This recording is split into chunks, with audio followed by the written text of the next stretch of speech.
All right. How's this going to go? Is this going to be a good thing or a bad thing? I don't know. You lead the way because you Okay. know what this thing is like. I'll just respond to you. Okay. Well, it's a little choppy. It's a little. Usually, like I would sit down and kind of like list out kind of what we'll sort of talk about, but we'll just kind of wing it and see how it goes. Okay. Be a disaster. Here we go. What's happening, party people? Welcome to Punch More Party. My name is Daniel. This is Father Greg, and we're doing the best of the month. This is the best of the month board games for June, where we are going to talk about a bunch of the games that we played this past month and what we think is the best game out of the bunch that we played. And so you're going to talk about some games, I'm going to talk about some games, we're going to talk about some games, and party people, please down below talk about some games. Let us know what your favorite game of the month was that you played in June. We would love to hear from you about that. So without any further ado, we're just going to jump right into it. Father Greg, tell us about some games you played in June. So my first game that I played in June is an old favorite. It's a game that actually has a fairly deep connection between both of us, but we didn't play it together. And that's I brought out an old classic, Mr. Jack. Oh, Played nice. a nice little game of Mr. Nice. Jack. And that's just Yeah. a good kind of two-player deductive sort of strategic movement sort of game. A little bit of hidden information. Love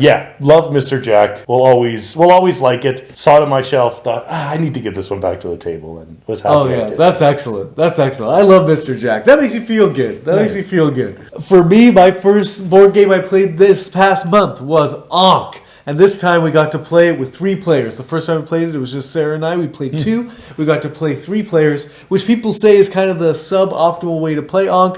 I still enjoyed it a lot. The merge mechanic kicked in. Myself and Daniel, we merged. I was the top half of the god. He was the bottom half of the god. And Sarah still beat us. It was a thrilling experience of area control, getting battle, resolving conflict with cards that we play to kind of augment your battle resolution. Really great game. Really love it. Playing it at its worst possible iteration, I still enjoyed it. So that was Ankh for me this month. You've really been talking this game up, so You gotta give it a try. It's funny. I own should play Blood that Rage right away, and actually. Rising Sun, but I've never gotten Onken. I'm And glad you that have no it. interest, which seems weird. Yeah, I'm fine without it, but cool. I'm gonna You have say to it's good. twist your arm. So the next game, of course, the next games that we have are often games that we've reviewed, so you'll see the reviews. Most of them are already up, but the next one was Spirit Island. So, go check up that review. And Gloomhaven Jaws of the Lion. Hunk of trash.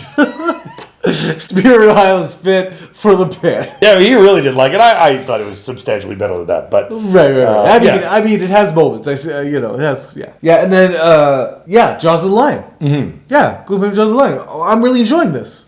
so far, we've made it through the introductory scenarios. Now we get to branch off, decide what we're doing with our life. Yeah, where it we goes. got to see how it goes. Mm-hmm. I really enjoy where it's going. I like the light narrative. I was surprised by this game that it was kind of just each scenario is just a battle. You just fight it out. Mm-hmm. But really kind of liking it. Anxious to see your final thoughts on this game once we're all done. Yeah, we'll see. Yeah. So another one that I've been playing a lot is I've played a number of games of Marvel Champions this month. I kind of go into waves of Marvel Champions, and so right now I'm going through the Galaxy Most Wanted campaign. Okay. So I'm playing War Machine, and I'm fighting Thanos and the Collector, and enjoying the experience of that. It's a fun game. I always love coming back to that. So you play that solo?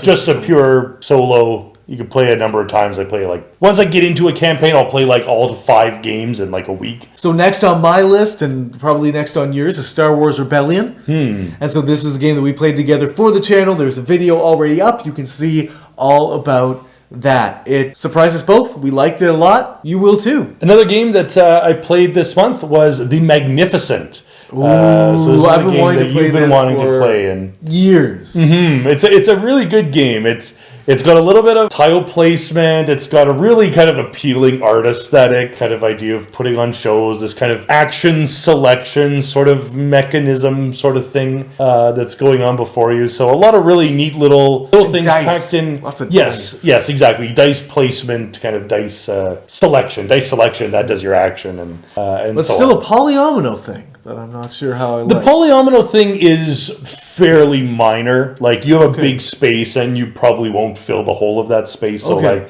if you leave little holes, it's ideal to fill them in, but it's not like you really need to work at making sure every hole is filled in. You might lose it. But yeah, so I really like the magnificent, solid little game. That's awesome. Next for me was a real nice surprise. This is London by Martin Wallace. Played this over at Ragnar 123's house. So really, really, really, really like this game. This is an excellent... We had a discussion about whether this was an engine builder or not. I think it's more of just an action selection game, but there's a simple sort of card game with a lot of heft. It really reminded me of Furnace, actually. I think Furnace took a lot of inspiration from London. But basically what you're trying to do is you have this hand of cards that you're trying to build your city. And you play cards out in front of you, and then once you get a certain amount of cards out in front of you, you can run your city. And so you just do all the things. And most cards that you run, you just run them once, you flip them over, and then you kind of rebuild your city again. And you're just kind of running this thing through. And the really interesting mechanic is that there's this poverty. And things that you do will accumulate poverty. And poverty is fine as long as everybody is accumulating poverty. But if you're the outlier of the poverty, you're going to make a lot of minus points at the end of the game. And I thought, when I heard about this game first, I thought that was going to be a real frustrating mechanism. It worked really well. It just kind of like seamlessly went in. Just another way to gain points in the game was to limit your poverty intake. This game has a classic look. It feels great. It plays really smoothly. I really like London. Cool. This is a game that I have wanted to play for some time. I love Martin Wallace. I like brass. Yeah. So this idea, very like kind of minimalist kind of cover box art. Yes. I like that. It looks really classy. So I'd love to give this game a shot. Another game I played, a little two-player sort of card placement game, Mandala. Nice little sort of two-player back and forth. Just, I really like this game. Every time I come back to it, it's so simple, but there's just a lot to think about. There's all these kind of, I don't know, little decisions. Like you're putting cards into this central mountain, or you're vying for control of that mountain, but like you're not putting cards into it. You're just like putting cards around it, sort of vying for control of it. And you're trying to get certain different colors of cards that are going to be more valuable to you than others. But the first card of each color you get, you don't get. It just kind of goes into your scoring track, but that tells you how much that card is going to be worth. So the first card you get is only worth 1, but like the last card you get is worth 6. But you're only going to get a few of those, if any, into your actual cup. Yeah, this keeps sounding really interesting to me. It's tough to explain, but it's a really kind of beautiful, just classic, like easy two-player, beautiful casual game. I love Mandala. Awesome. So, okay, this next one that I played, you are going to love that we're talking about it. The Isle of Cats. Oh my goodness. So back in May, Father Greg and I played the Isle of Cats together, and then I played it again with someone else, with a couple other people. And again, this is a game that I really enjoy. I love that this is a polyomino kind of Tetris-style puzzle game where you can pretty much ignore doing well on the puzzle, and you can get points in a myriad of different ways. And so I just love that it gives you freedom and flexibility in the card draft to kind of focus on other things. The endgame scoring cards for me are kind of my chosen path to victory, and it hasn't steered me wrong since. I think that's really where this game really comes to life, is in the endgame scoring cards. Father Greg, do you love Isle of Cats? No, I do not. This is a terrible game. And I had heard a lot of great buzz about this game coming into it.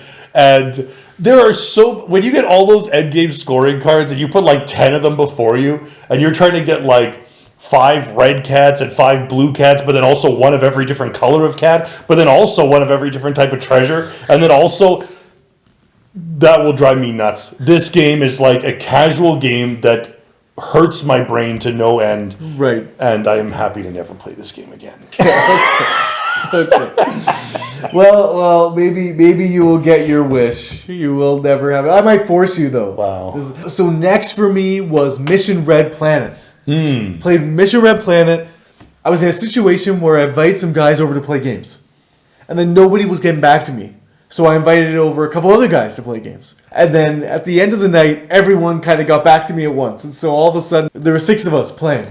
Wow. And I was like, what am I going to do? And so I was perusing my collection. And I was like, oh, Mission Red Planet, that plays 6. And I looked up BGG, and it was still recommended to play at 6. It wasn't best at 6, but it was like still recommended to play. So I gave it a shot, and holy Toledo. Like, this is a card selection, like simultaneous action selection, where you all have the same cards, and they all do different things, where you basically have astronauts that you're sending out to Mars, to different regions, to do an area control thing, but you can, like, blow up people's astronauts, or blow up the ship that's going to go to a certain, you can change the location of a ship that's going to Mars. You can like just mess with things. And so with 6 players, it was just like just all over the place. Couldn't keep track of anything. People got screwed over. People got really sore and hurt about it. It was just a mess. Everyone walked away having a great time, but with no sense of ever really wanting to play the game again.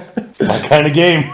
So then a couple guys came over later that week, and we played it just the 3 of us, and that was a nice way to play. So they never wanted to play it again, but you did play it. You forced it upon them. I forced it upon them. Wow. Yeah, because I'm generous and kind of heart. Cool. My next one is a game called Unearth. This is a little kind of dice rolling and then drafting from what you get from your dice. You can kind of do things, you put it on a different card. So there's kind of this row of cards. The art is kind of like cubist. I don't know if that's maybe the right art style, but it's kind of like made of blocks, almost kind of like almost Minecraft-y in a sense. But you put like a dice on, but you roll a dice, but if you roll higher than a 4, you put it on their card, and you can kind of like work to like control that card. So you want to like have the highest dice on the card. But if you roll really low, you get like this. You're not going to control the card probably, but you do get like this bonus. You get this little like chip that's on a card. So these like little tokens can end up adding up to something sort of over the course of the game. So a neat little sort of casual dice rolling with a little bit of like luck mitigation involved in it. So yeah, I've seen this all over the place. I've had my hands on it a couple times. People seem to enjoy it when they play it. They think it's unique. It was pretty cool. Yeah, that sounds good. Okay, so kind of a cascade of small games next for me. We played with a couple friends of ours. Sarah and I played with a couple, and we played Llama, For Sale, and Tiny Towns. This is a great little combo game night. This is great. Llama is this nice, light little card game. Nothing too crazy. Very light, yeah. Very light. Just kind of trying to kind of psych each other out just a little bit. There's not too much strategy, but just a little tiny bit. Basically, people's comment is always, it's better than Uno. So it's kind of here. Step up from that. And then Tiny Towns is a classic. Father Greg, Sarah, we all love Tiny Towns. Again, we play with the deck of cards where we're not kind of mean to each other. I suggested to the couple we were playing, after we played it the way with where we draw a deck of cards, we draw from a deck of cards, and I said, well, why don't we play it the normal way? And they were like, no. I love the other way. Yeah. I think advocate for it, man. Yeah. No, let it be known. It's just better. Yeah.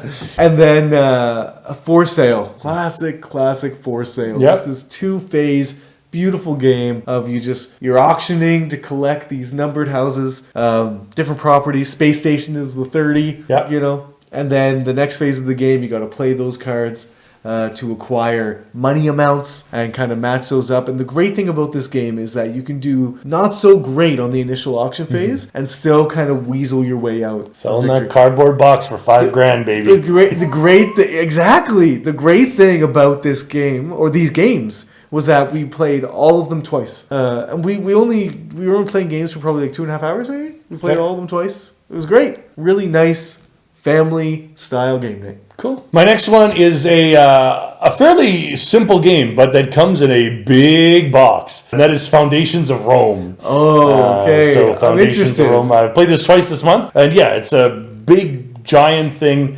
And the game is not that big. The game is an hour and a half tops. There's something satisfying, though, about putting down this giant honkin' miniature building. just this giant building that is the reason for this massively sized box that takes up like a whole Kalik shelf. It seems insane. It is, but like thankfully it's a good game. Alrighty, so then we played a game together that you were so skeptical of until I said that Dave liked it and played it and owned it. You were like, oh, okay. Odin's Ravens. Right. So Odin's Ravens is this nice little 2-player game where you have these cards that are kind of long and thin, and they have 2 terrain types, one on each kind of side of the card. You each have a raven that you're trying to travel across this terrain, and so then you have these kind of terrain cards in your hand that you play a terrain type in order to move your raven onto that terrain type. And if there's a row of the same terrain type, you can, when you play that terrain type, you can kind of skip over to the end of that series of that same terrain type. And then you have these Loki cards. And these Loki cards, they're God of Mischief, right? And so they kind of eliminate cards from the row, switch things around, move cards around, get cards, creating kind of those paths of the same type of terrain in a row. And it's basically the first Raven to make it through the bottom path and then up to the top path and out. And I thought this was a really simple, nice, breezy design. Lots of fun to play. Did you like this? I didn't get a good read. Yeah, it's fine. We played it twice. And so... it's quick. It's just... I like it. I mean, it's... the Loki cards can, like, do something. If you play them right, you know, you can create maybe, like, a nice little path of 3 or 4 planes, and you just... scooch across them. There were some games like where I just pulled my hand up with 4 cards. It was like, oh, it's the exact 4 things I need to get home. Yeah, so it's heavily luck driven. There's obviously the Loki cards mitigate that luck. Right. But it's fine for what it is, yeah. The only other game that I have is Ark Nova, which you'll see a review coming out. Yeah, we just recorded our Ark Nova review. And so hey, pretty fun. Yes, yep. Pretty fun. Okay, so I have a couple other games to talk about. Medici by Reiner Knizia. Have you ever played this? Nope. This is a neat little auction game where there's different good types, and you have your little boat board, and when it's your turn, you reveal 1 to 3 cards, and then all the other players auction. The auction's very simple. It's just you either bid higher than the previous person to bid, or you pass, and it doesn't come around again. So it's just you have 1 shot to bid to be the successful bidder. If someone else outbids you, that's it. And so you collect the cards that you were bidding for, you put them in your boat, and then it's neat. If you only have 2 spots left on your boat, and then someone reveals 3 cards, you can't participate in that auction because you don't have room on your boat to do that. And then the types of goods that you have on your boat at the end of the round will move you up that particular goods track. And then you're going to potentially get bonus points if you reach the top of that goods track. And then you're also getting bonus points for having the highest combined value of goods, like 30 points or something. And then you also are going to get points for having the most goods of that type. And they're cumulative round to round. It's very simple, but nice, streamlined. This is Reiner Knizia at like a prime level. And then we also played that night, we played Fantasy Realms. Right. Introduced a group of people to Fantasy Realms. Really awesome. I still like this game. It's just a nice, you have a hand of cards. You're forced to discard cards from your hand, draw back up, or I guess you draw, and then you can discard. And you're trying to make the best points combo in your hand. I did terribly, the game we played, but people seem to really enjoy it. It's a game that kind of overwhelms you to start. People weren't really sure what to do, but you could see it click in them as they started to read their cards and started saying, oh, this works with this and this works with that. And people just had a really strong aptitude for it. And I saw people succeed, and that was nice to see. I think I do like Fantasy Realms more than Red Rising. I've come around to that. Yeah, I like it's just simpler. What was it for me? Was Red Rising 1 higher? 1 higher, yeah. Yeah, okay. Yeah. I still think I believe that. And then we ended the game night with this delightful little, I would say almost a hidden gem, Show Manager by Queen Games. Oh. So this is a weird, quirky game. This is kind of nuts. But like simple. So basically you're putting on these Broadway shows, and there's these actor characters, and they're all caricatures. On their card, there's going to be a color on the card, and then a letter. And so the color corresponds to the show that they are going to be hired for, and the letter corresponds to the role that you're hiring them for. You're collecting cards into your hand, and so you might have two blue cards in your hand. You might have the A blue, which is getting you 3 points, and then you might have the C blue, which is getting you 9 points. You're trying to get these cards in your hand, but then every show has a hand limit. You can't participate or put on that show unless your hand limit is below that certain number. Mm-hmm. And so you get to a point where you just have to put on the show, and you get to choose where you put the show on, and each city is going to, like New York is going to get you the most points for putting on these shows. Right. And then like,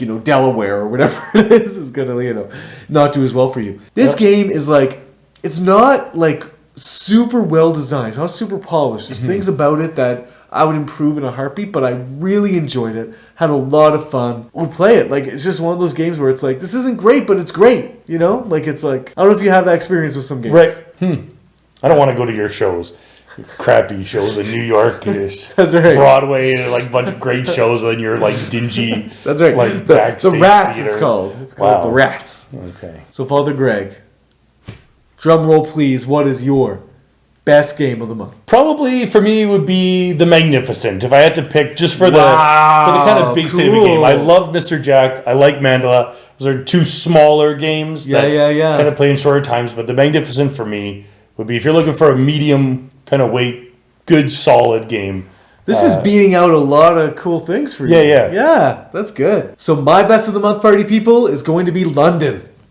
Ark Nova will be an honorable mention. Right. But London gets the win for best game I played this month. Cool. I think if you can find it, it's a little bit harder to find. If you can find it, I think you should find it, get a hold of it, get to the table, play it, enjoy it. It's really, really good. Nice. It's that classic, nice, little, small footprint, but chunky gaming experience of a Euro game. So party people, what did you play this month? Let us know down in the comments below and tell us what your favorite game you played this month was. Alright party people, if you like this video, share the video, like the video, subscribe to the channel if you haven't already. Until next time, party people, have the best day. Yes! Got it.